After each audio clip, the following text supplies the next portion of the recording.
మాది గుడిపాడు అండి. నా పేరు ముస్నూరు మండలం గుడిపాడు. నా పేరు గంగారాం. నేను జిల్లా పార్టీ ఉపాధ్యక్షుడు చేశాను.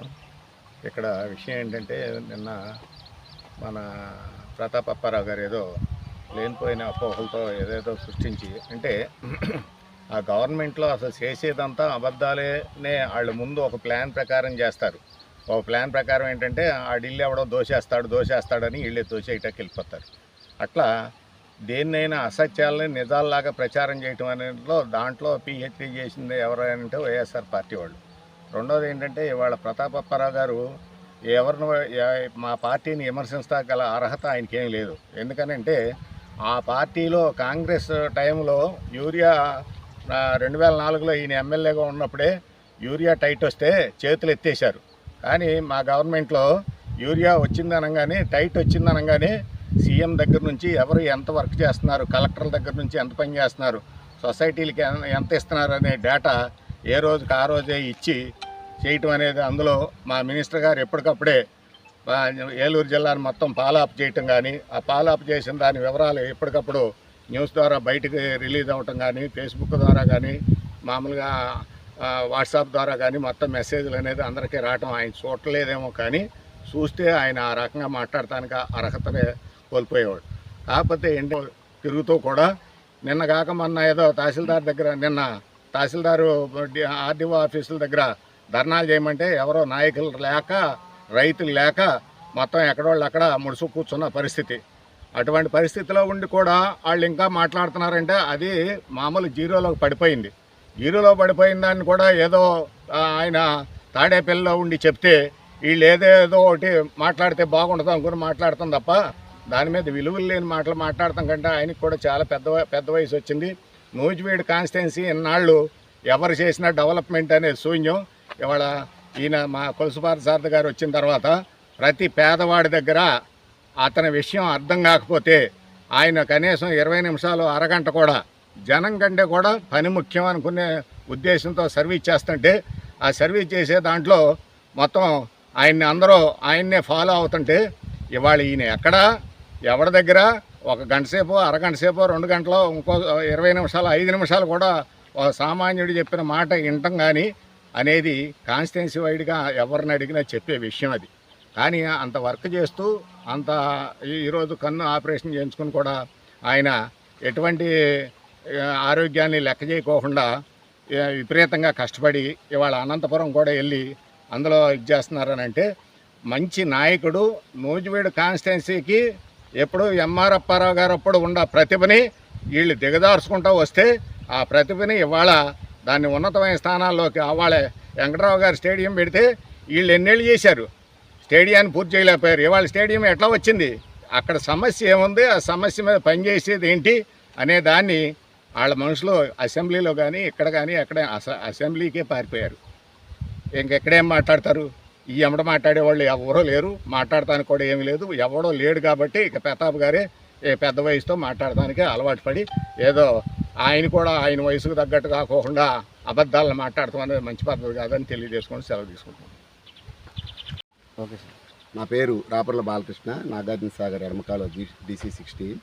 నిన్న వైసీపీ నాయకులు చెబుతున్నారు, ఈ గవర్నమెంట్ వచ్చాక ఏమీ చేయట్లేదని చెప్పి మమ్మల్ని హౌస్ అరెస్టులు చేశారని చెప్పి వాళ్ళు ఏదో ప్రగల్భాలు పలుకుతున్నారు. ఈరోజు ఉమ్మడి గవర్నమెంట్ తెలుగుదేశం నారా చంద్రబాబు నాయుడు గారు నేతృత్వంలో పవన్ కళ్యాణ్ గారు అహర్నిశలు కూడా కృషి చేసి, ఇటు నారా లోకేష్ గారు కానీ అటు కేంద్రంతో నరేంద్ర మోడీ సహకారంతో ఎన్నో అభివృద్ధి పనులు రాష్ట్రానికి ఈ 5 సంవత్సరాలు వైసీపీ గవర్నమెంట్ మేము అడుగుతున్నాం. అమరావతిని మీరేమన్నా చేయగలిగారా? పరదాల సాటిని వెళ్ళాడు మీ ముఖ్యమంత్రి. అలాగే పోలవరాన్ని ఏమన్నా మీరు దీన్ని ఏమన్నా అభివృద్ధి చేశారా? ఎక్కడ దాకా ఎందుకు నూజివీడు కాన్స్టిట్యున్సీలో ఉన్న చింతలపూడి ఎత్తిపోత పథకాన్ని మీరు ఏమైనా అంటుకున్నారా? లోగడ గవర్నమెంటు మీరు ధాన్యం బకాయిలు కూడా ఎగ్గొట్టిన ఘనత మీది, మీ వైసీపీ గవర్నమెంట్ది. మీరు ఎదటి వాళ్ళకి నీతులు చెబుతున్నారు. అలాగే ఎన్నో సంక్షేమ పథకాలు, ఎన్నికల్లో ఏ హామీలు అయితే సూపర్ 6 పథకాలు అమలు చేశారో అవన్నీ కూడా చంద్రబాబు నాయుడు గారు ఎన్నో అహర్నిశలు కృషి చేసి ఈ సంక్షేమ పథకాలు చేస్తున్నారు. అలాగే నిన్న మాజీ ఎమ్మెల్యే గారు గౌరవనీయులు పెద్దలు ప్రతాప్ నాయన్ గారు మాట్లాడుతున్నారు ఏది గిట్టుబాటు ధరల గురించి. అయ్యా, మీరు గిట్టుబాటు ధరల గురించి చెప్పే అర్హత మీకు లేదు. ఎందుకనంటే గతంలో కడపలోనే రోడ్ల మీద అరటిపళ్ళు పోసి ధర్నాలు చేసిన రోజులు ఉన్నాయి. కలెక్టరేట్ల ముందు మామిడికాయలు గిట్టుబాటు ధరలు లేక రోడ్ల మీద పోసి ధర్నాలు చేసి ఇది ఉంది. ధాన్యం బకాయిలు కూడా మీ గవర్నమెంట్లో ఎగ్గొడితే మా గవర్నమెంట్ టీడీపీ గవర్నమెంట్ వచ్చాక ఇవ్వటం జరిగింది. అలాగే మీరు హౌసింగ్ 5 సంవత్సరాలు కట్టిన బకాయిలు కూడా ఎగ్గొడితే శారద గారు, మన మినిస్టర్ గారు, మంత్రివర్యులు సీఎం గారితో మాట్లాడి ఆ బకాయిలు కూడా పార్టీలకి అతీతంగా అందరికీ ఇప్పించడం జరిగింది. సాగర్ జలాలు కూడా నా గంతం చెబుతున్నారు. మీరు ఈ 5 సంవత్సరాలు మీరు తీసుకొస్తే ఒకసారి తీసుకురావచ్చు, 10 రోజులు 15 రోజులు వచ్చినాయి, దాన్ని మేము కాదని అంటలా. కానీ వచ్చిన సంవత్సరంన్నరలోనే లాస్ట్ ఇయర్ కూడా వచ్చినాయి నీళ్లు.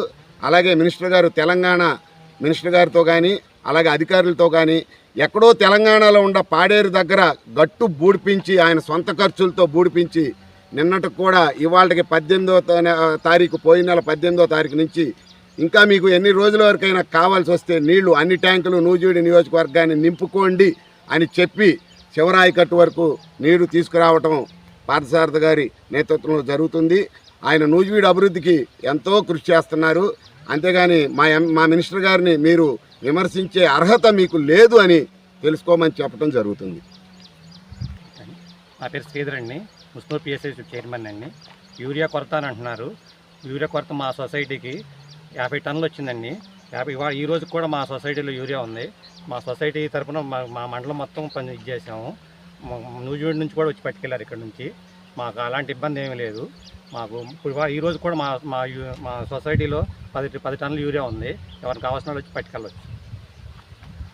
తెలుగుదేశం పార్టీ గాం పార్టీ ప్రెసిడెంట్ నేను. అట్లాగే రైతులు ఈ సాగర్ నీళ్ళుగా వచ్చేవరకు ప్రతిసారి కూడా మా దాకా రాలేకపోతున్నాయి. ఈ మంత్రి గారి ఆదేశాల మేరకు ఆయన ప్రతి చెరువు నింపాలని పట్టుదలతో మమ్మల్ని అందరూ పట్టుదలగా కార్యకర్తలను నాయకులను పనిచేయమని ఆదేశించారు. ఆ ఆదేశం మేరకు మేమెంతో కష్టపడి చేసినా కానీ కాలువలంతా బూడిపోవడంలో చాలా ఇబ్బంది పడుతున్నాం. ఆ ఇబ్బంది పడినైనా కార్యకర్తలందరం కలిసికట్టుగా పనిచేసి ఈ నీరుని ప్రతి ఒక్క చెరువులోకి అందియాలనే కోరిక శారద గారు చెప్పిన ప్రకారంగా మేము నడవాలని కోరుకుంటున్నాం.